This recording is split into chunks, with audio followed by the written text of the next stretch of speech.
Can't hear you. Oh, that would be helpful. Thank you.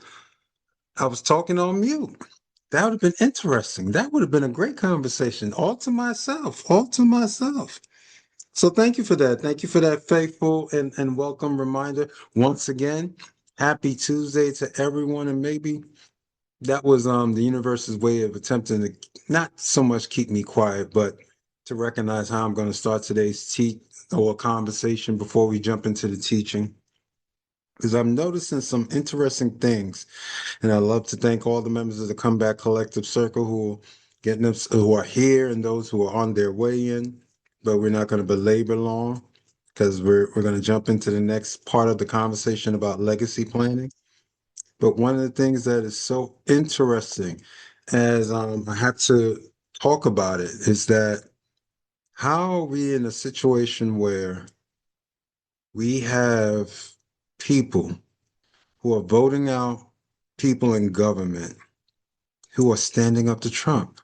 It's almost as if I thought to have an independent mind, to move away from something that can look like fascism or look like fealty, should be respected and honored. But as we've noticed last week, there was a senator, longtime senator, who got beat in his primary. And now today, one of the individuals who was a big proponent of making sure that the Epstein files, for those of you who are viewing this who are not from the United States, it's about Jeffrey Epstein and all the respective files in regards to the individuals who are on those files, that the U.S. government knows who are on their files, but they're refusing to reveal all the files or to release all the files. That gentleman from the state of Kentucky has now lost his primary to go back into the Senate. So they get to finish out their term just like the other gentlemen. But come January, they'll have someone else there, and it's almost as if this level of fealty is very disconcerting because it's almost as if we're, for some strange reason, I don't know what it is, and I've talked about it on some of my posts, and we're not going to stay on this long, but I just love some of your insight on this. But it's almost as if we start to assume that we was having a post-racial world when the United States had an African American president. But I think that just woke up all the underbelly, all the chitterling sections, and all that other stuff that would be considered the waste parts of some of the American psyche. Because it seems ever since that point where I guess it would have been better if Obama would have failed. It would have been better if Obama wouldn't have been competent. It would have been better if Obama would have been in a space where he was belligerent or disrespectful or lacked diplomacy or didn't move with intelligent thoughts or didn't move in those areas that shows that you're being a statesman, that you're representing not only yourself, but over 300 million people. And you're considered the the person that's supposed to represent for the majority of the world someone who's something that we should idolize. And right now, the United States is not a country that anyone should idolize. And that's sad. That is so sad. And to see these different results of these people, if they didn't agree with Trump, he's going to go against him. He's going to fight against him. And then these people are losing their opportunity to be in the space where they can speak to power. So I'm gonna ask Miss Johnson if she got any thoughts because I know she probably has a little bit of insight of what's going on, just like myself. So we get a different thought, and before you know, it, we're gonna segue into the legacy planning conversation. What are your thoughts, Miss Johnson, as we are seeing some of these results, which to me is mind-boggling? It's almost as if I can see if it was a Democrat, but now it's like the infighting within the Republican Party. If you stand up against Trump, it's mind-boggling. Um, I don't think it's actually reached a scale where members of conservative or Republican parties care yet. Mm, There's no longer town hall meetings to hear the actual views of their constituents because mm, it would make them look bad and it might possibly mess up their lobbying dollars. So it's not really a concern yet. what's more concerning from people who are not of the conservative view pattern is that the IRS has dropped all investigations of the Trump family. And there was a statement made, not officially, that the Trump family is free forever. Hmm. Free forever usually happens under regimes or dictatorships. So Jesus. it's even like if you are, as we're trying to do here, build legacy, build not only financial wealth, but emotional and intelligence wealth, you would still not have a chance to succeed if we remained under such, trying to use the word properly, uh, such critical, non-critical thinking leaders.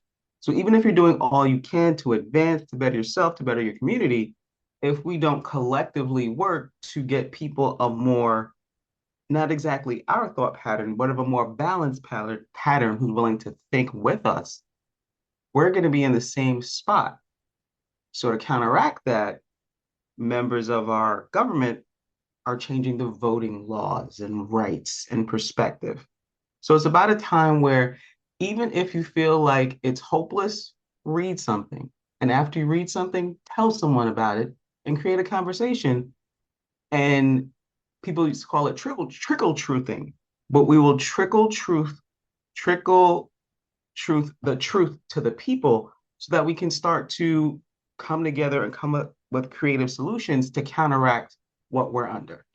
And I'm complete. See, that's a great thought. Thank you for that. But one of the things that's making me feel not scared, like I'm fearful, but just looking at how the tea leaves are moving. Most of the individuals that have voted for Trump, unfortunately, are individuals who consider themselves to be white and uneducated. So we're talking about blue collar and below. And it's not, there's nothing wrong. And no, we're not sitting here as, I'm not sitting here as Dr. Gregory Clarke bashing blue collar workers. Believe me, there's plenty of blue collar workers in our community. Blue collar is not the issue. The issue is when you are voting in a block where, regardless if the candidate is a better candidate than your own, or they're willing to bring about ideas and possibilities that can help the community as a whole, and you still vote against them, now you're talking about a different level of brainwashing. This is a different level of, almost as if when people try to mimic it with 1930s Germany. Because part of this is the playbook, or when people bandy out, never know, never know, Trump may get a third term. It's like, wait a minute, that's not even in the Constitution. That's constitutionally incorrect. The same way this slush fund that they're creating to pay the January 6th, 2021 people for being a criminal. It's you can't make this stuff up. It'd be something if we were making this stuff up and this was some sort of novel and you says, "Oh, Dr. Clark, that's so far-fetched. That couldn't be a novel. Take that out." People wouldn't believe that story. They wouldn't believe that, Caucasians would storm the Capitol and start talking about hanging the vice president and actually assault federal officers because they're about law and order, right? You're lying on these people. You couldn't be saying that because that sounds more like an insurrection. But yet and still, between that, the Jeffrey Epstein case, and all the stuff that we're seeing, and as we move closer and closer to $5 gas here in the United States for regular, we're not talking about premium, we're talking about regular gas. And during the time last week, and I have to say this, and this is probably the last thing because we're going to segue into legacy planning. But when he had the audacity to be on that South Lawn heading towards China last week and had the audacity to tell everyone in live, I do not care if the American people are feeling the pinch because of gas prices. Now, if Obama would have said that, there'd have been holy hell. If Biden would have said that, it would have been holy hell. Even if it was one of the Bushes, it would have been holy hell. Like, what do you mean you don't care about what the citizens are dealing with? And then now when I bring it a little bit more socioeconomically and geopolitical, how it's affecting all the other countries from Cuba and the Caribbean and all the other stuff that's happening that we're just meddling in. Not just saying about the Middle East, but yet now, the individuals who are attempting to be the adults in the room from a legislative matter are being voted out. That's scary. That's too reminiscent of what happened in 30s Germany. And I'm going to say this.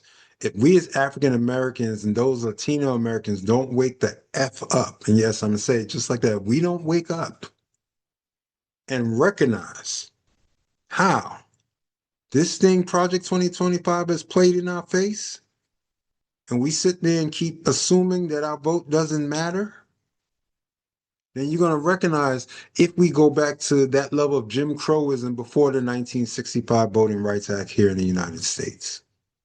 There's a reason why they're attacking the vote. There's a reason why that they're doing all this redistricting. There's a reason why they're attempting their best to dilute the Black vote and the Latino vote. So the last thing I'm gonna say is people, especially if you're part of the Comeback Collective Circle, regardless of if you're here in the United States, you need to wake up. If you're outside the United States, we apologize for the actions of this administration because we know that probably your petrol prices and your things to basic needs and services, which are raising in a dumb manner here in the United States, we can just imagine what's happening across the country, across the globe. So we apologize, even though it's not our actions, but we apologize that you're going through that. See, that's what an intelligent person with some level of decorum be like, you know what? I think we shouldn't have did that. We kind of messed up. We should figure out how to end this. And right now it just gets sillier and sillier.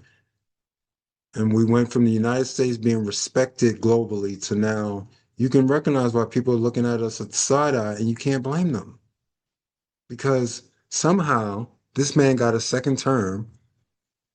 And it's not that he's just focusing on the United States and screwing us up. He's screwing this thing up globally. So I'm complete because we have a great conversation that we're going to jump into in regards to talking about the next part of legacy planning. And you know, we're gonna have a great time. We're gonna have a great time. So let us get into this. Let's Okay. How is my screen looking? Is there any boxes? Because I know Miss Johnson will let me know if we got any boxes other than the one that you need to hide to. Wow, okay. I think the mouse is affecting it as well. We have a couple boxes right now. Okay, give me a second. How about now? Still boxes? Yeah, we have two. Maybe if you put it in full screen, it might clear up. I'm not sure. How about now? One little box in the corner doesn't affect anything. We are good to go. Okay, excellent, excellent, excellent. So, Miss Johnson, I'm gonna read the title, and if you can read that paragraph underneath it. Core estate planning tasks. Now we're dealing with the tasks today of what we can start to do to start creating those legacy planning possibilities. If you can read that respective paragraph. A comprehensive estate plan is built from several essential components. Each task serves a specific purpose. Together, they create a complete picture of your wishes, protect your family from confusion, and ensure that the right people are empowered to act on your behalf when the time comes. Now, one of those first parts of your core estate planning is creating a will. These days, with all the AI tools, before I say, okay, you got to go find a lawyer, you got to do this, do that. These days, you don't even need that. Now, you would probably still have to execute it by making sure that it's registered with the right authorities, depending upon where you live at. But creating a will these days is not something that even 20 years ago would have been like, oh my God, I need a lawyer and I need this, I need that, and I need all this other stuff. No, you don't. Actually, you don't. So, creating a will is the foundation legal document that outlines how your assets are distributed and who cares for your minor children, especially if you have minors. It's always good to have a will. So, even if you have insurances and you're well off with insurances, maybe you can have that stuff mandated. So, some of that stuff is put in a trust and make sure that it's, taken care of appropriately and properly. Establishing a trust. Legal entities that hold and manage assets on behalf of beneficiaries, often with greater flexibility and control than a will alone. This is where the conversation starts to morph and starts to grow, where you start to see, especially, certain people who are starting to move from rich to at least wealthy, and especially the affluent, they have trust. And why are trust so important? Trust are what you put your things that you own in. People say, I want to prove that I own this and I own that. After a while, you start to recognize you can control everything without owning anything in your name. That's what a trust does. A trust is about creating a legal entity. That means a trust is its own entity. That's the holder. We're not making this thing bigger than what it is. It's real simple when you start to really know the mechanics of it. Establishing a trust is like saying, I know Miss McIntyre is a business owner, so that means she owns a couple of pieces of real estate. Eventually, the wise thing for her to do is to start to figure out how could she start to migrate those assets, especially if they're paid off, into the trust.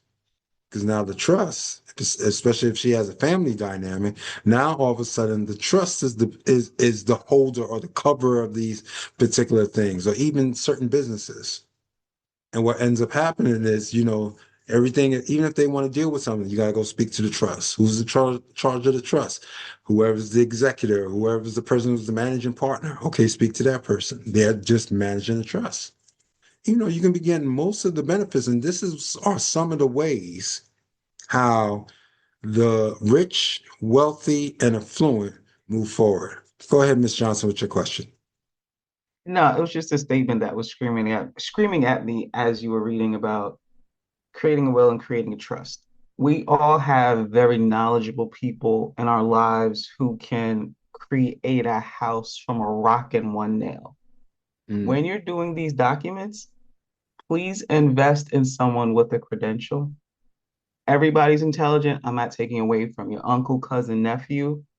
Please go to somebody with a credential. Make sure you have a witness. Like this is worth the investment of your time and your money. And I'm complete. Yes, yes. And the reason why I was talking about the AI portion, because the AI can help you draft it. But yes, I totally agree with Ms. Johnson with the fact of the matter is it's still good to, seek that counsel. Seek, there's lawyers out there who do pro bono work, or maybe you pay them a nominal fee because you're coming in there with the document. Maybe they say, oh, tweak this, tweak that. I would change this word up. Maybe it's not explicit. You know what I'm saying? You can invest that. You're worth that to invest the time. But to say that you're going in there raw with nothing in your hand, you don't necessarily have to do that these days. But I'm totally in agreement with Ms. Johnson. It is okay to still seek the counsel so that before whatever you're going to register with your county clerk or however it is that you register that particular document, so it's locked in and noted from a judicial standpoint, that's a good thing just to make the investment. So that's not even a problem. You name your beneficiaries, the next one. Designate specific individuals or organizations to receive your financial accounts, insurance proceeds, and retirement assets. Now, this is where it gets funny and tricky. And it works alongside with creating a will and establishing a trust. Because whoever you have as the executor of your estate, if you end up with a wonderful estate, that's excellent. That means you lived well, you created, you generated, and now you have something to leave for your children's children. That's excellent. But now, depending upon who you leave in charge, will we be remembering your name like Rockefeller, or will your name disappear over time? And now it becomes very, very important. Who are you designating? Even people who, when they transition, it says, okay, part of my proceeds are going to go to some philanthropic stuff. And that's why I talked about organizations. Okay, when I transition, 10% can go to this particular entity or that particular entity or whatever I desire, this, that, and the third. And that's wonderful because that's how a lot of foundations are set up. You still hear about the Ford Foundation or the Rockefeller Foundation. You're talking about these things over 100 years old, but they're still around because they were managed effectively and they were endowed with a nice piece of change. So yes, naming the beneficiaries is very important. Then we move on to assigning an executor. Appoint a trusted person to carry out the instructions of your will and manage the estate settlement process. Like Ms. Johnson just stated, please don't get boo boo or TT because you like TT. And TT ain't got no good sense. And all of a sudden, TT is the executive, and everyone's standing there like, wait a minute, TT can't even count one plus one. What is he or she doing? And you're going to wonder why you may end up turning something that can be easily something that can move in a particular way into a hot mess. So, and signing an executor is paramountly beneficial. And planning your final arrangements. Document your preferences for end of life arrangements so your family's not left guessing during an emotionally difficult time. To me, I think this is up there with the will these days. Because I've noticed with people who transition and things of that nature, you start to understand how sometimes emotions can cloud your judgment. And we're not making emotions wrong, but we start to recognize that when it starts clouding your judgment, that means those things that can be moving in a settled manner can start to be like, no, I want to see David in this suit. And it's like, look, do you see the preferences that he or she left? This is what we're doing. They even got it all the way down to whoever's handling the body. Good. We're not even sitting here thinking about it. Go ahead, Miss Johnson. Yeah, along the same lines, to your core, estate planning, I think, should be a living will. So God forbid you become incapacitated or it's a end of life decision. If you put what you want in writing, we would hope and pray that that would be respected. So I think you should also consider that because at the end, emotions are raised for everyone around you. So things might happen that might not be what you had wanted. So if you put it in writing early enough, it's really helpful. And I'm complete. Excellent. Thank you for that. So a living will as well. Something you can put on your list to say, God forbid you know, anything, accident, stuff like that, who's going to have power of attorney, all those different things. That can be also established in all of these respective documents. So you have the right individuals who know how to handle things. Don't just get someone based on emotion. Sometimes you need the person who's not as emotional to be handling things because at least if they're trustworthy and they're not emotional, then at least there's a high probability your stuff is going to be moving in the right direction. And the planning insight. A comprehensive estate plan eliminates ambiguity. When your instructions are clear, your family can grieve instead of guess. And that's what it's ultimately about. Give your family the opportunity to celebrate your life. That's why most times when we go to certain transitions, we say we're here to celebrate the life. We're not here for you. Yeah, you're gonna cry. Yeah, you're gonna feel sad, but at the same time, we're here to celebrate the life. We're here to celebrate that dash. We're not here just to say, "Oh my God, we're here and it's supposed to be solemn." No, play some music. Let's have fun. Let's talk, crack the stories about it. Talk about the funny things they did, and have that celebratory space of it because we all going to get to that point where we're going to end up having a dash. So, what is it that you did with your dash? That's always vitally important. Always know what you did with your dash. Writing a will. A will is the cornerstone of any estate plan. It is a legally binding document that communicates your exact wishes for how your property should be distributed, who should raise your children, like as Sister Nicole stated about the living will, and who's empowered to carry out your instructions. Without one, these decisions fall to the state, and the state does not know your family the way you do. That's why when you hear people talk about probate and, stuff is locked up and all of a sudden estate taxes kick in and someone could have had, millions of dollars worth of an estate and then the state is coming and says, oh, you didn't have this thing properly set up. Oh, you ain't had no trust. Oh, you just leaving them a bunch of money. Okay. State comes in and says, okay. And then the federal government got their hand in it. So the state and the federal government start dipping their hand into all that stuff that you created because you didn't plan properly or wisely. To be responsible enough to make sure that eventually you start moving, regardless of wherever you think you at. You say, oh, I don't have enough stuff to have a will. Yes, you do. If you're a homeowner, yes, you do. I don't think I got enough for a trust. Yes, you do.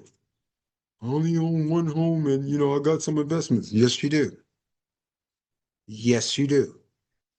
We're breaking out of this fantasy and fallacy that is only for the upper echelon of people. We have to move in a different mindset and to recognize we are worth it and worthy of it to create that generational wealth. Ms. Johnson, can you read that first black box for us, please? Asset distribution. Specify exactly who receives what, from real estate and financial accounts to personal property and sentimental items. Nothing is left to assumption. That is so clear and to the point. But eventually, like when we get into trust, you start to understand. Says, wait a minute, we can't sell the house. No, the house is part is in the trust. And are you a voting member in the trust? No. Okay, so then the house is staying within the family. Grandpa, grandma, whomever made that investment way back when, and now you have something that's a cornerstone of part of the reason how that helps to build family wealth. I remember there was a time they were talking about the Kennedys, even after the assassination of JFK. And there was plenty of years they said, the Kennedys are cash poor, but they're real estate rich. Because even with the fact of being real estate rich and may not have as much tangible cash, you start to recognize that real estate has some level of foundation that helps to create that, not even the allure of wealth, but you have something that you can still tangibly utilize and access that can give you the opportunity to get access to resources. That's why we have to start thinking differently. Custody of minor children. Name a guardian who shares your values and parenting philosophy to care for your children if both parents pass away. That doesn't even need to be expounded upon. Because if you pick the wrong person, you have minor children. It's like, what are you doing? That's why godparents are so important. Who you choose. That's not just something to say, oh, I'm picking my friend because, we grew up together. No. If something, God forbid, was to happen to you, can they be able to step up to the plate to be responsible to make sure your children are reared up properly in the way that you desire? So that's very, very important. And the executor and trustee designate a reliable, organized individual to manage the legal and financial execution of your estate, and a trustee to manage any trust assets on behalf of beneficiaries. See, these titles can be the same person, or sometimes it can be two individuals. It's all your choice. You only have one individual that says, wait a minute, this person that's going to execute the will and also be the lead trustee on the trust. Okay, they can be the same person. It's your choice. You're not pigeonholed and saying you have to do this, I have to do that. And as Ms. Johnson said earlier, seeking that wise counsel as you're making some of these documents and getting some of these things situated is worth the investment. Because even though you may have access to certain tools, but it's always good. Let me just get someone, just put some eyes on it. Maybe they can help me dot this I or cross this T. It's not a problem. And the reality, without a will, the court decides. Now, that is such a shameful thing because we've probably seen that too much in our community. It's like, yeah, grandma, grandpa owned this and owned that, but, there was no will. So now everyone is fighting, cat fighting, arguing, carrying on. It's bad enough the funeral's there, but now we all fighting about things. Mm-mm. Have the will. Make sure everything is situated. So if someone was supposed to get the bedroom furniture, put that in the will. Someone was supposed to get this or get that, or this one was supposed to get the car that's paid off, or whatever. Put all that in the will. That's why they talk about making sure you list all of your assets. So just think about that. The law does not account for family relationships, personal wishes, or the nuances of your life. A will is how you keep that authority in your own hands. That is clear and concise and definitively direct to the point. Keep the authority in your hands. Understanding probate. Okay, not yet. There we go. Understanding probate. Probate is the court supervised legal process that validates a will, confirms the identity and authority of the executor, and oversees the transfer of assets to heirs. While it provides a structured framework for estate settlement, it also introduces delays, public disclosure, and the cost that can significantly reduce what beneficiaries ultimately receive. Ms. Johnson, if you can read what probate does. I'm plagued by the little black box. Oh I can read no. the first point for you. Confirms the authenticity and legal validity. Ooh, Let me see if I can get rid of this. I think I know what's that little black box coming up. Black box is still there? screen is okay. Now it's same spot. Let's see. Is it tell me is it gone? No, it's still there. Still there? Jesus. Yeah. It's blocking you?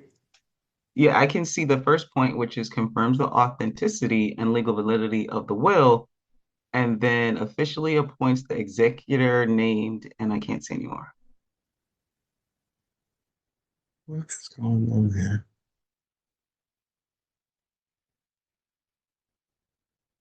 Okay, I'll read the rest. Officially appoints the executor named in the will. Provides a court supervised process for transferring assets. Resolves any disputes or creditor claims against the estate. So basically, you end up having the state in your business, which, as I read the challenge, probate can be slow, often taking 12 to 24 months or longer.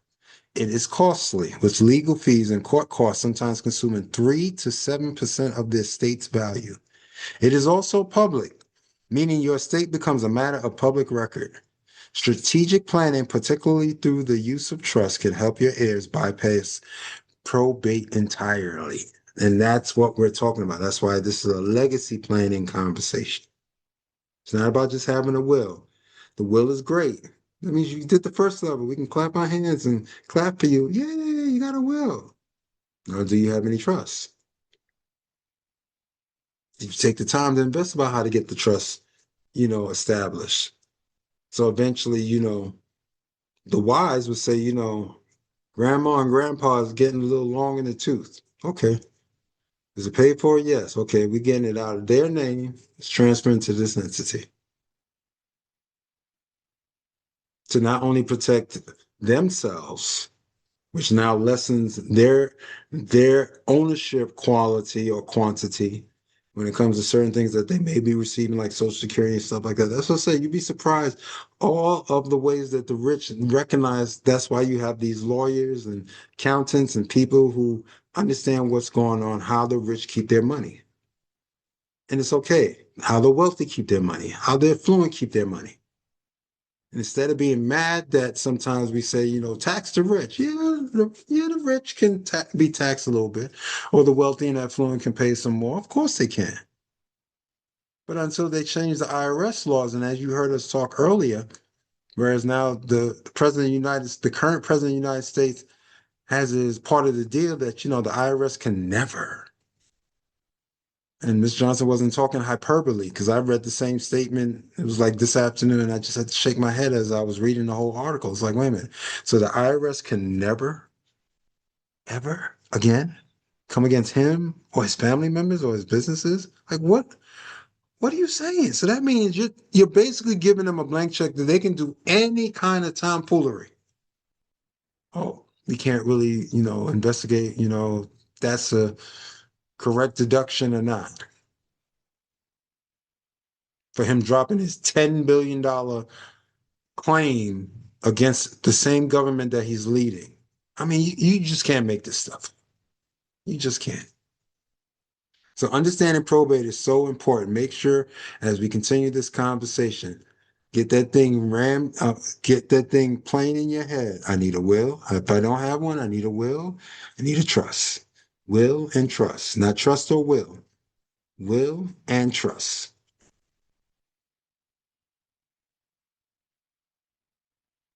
Is the box still there, Nicole? Yes, it is. It's over the green statement, but we can see everything else. Okay. So key comparison.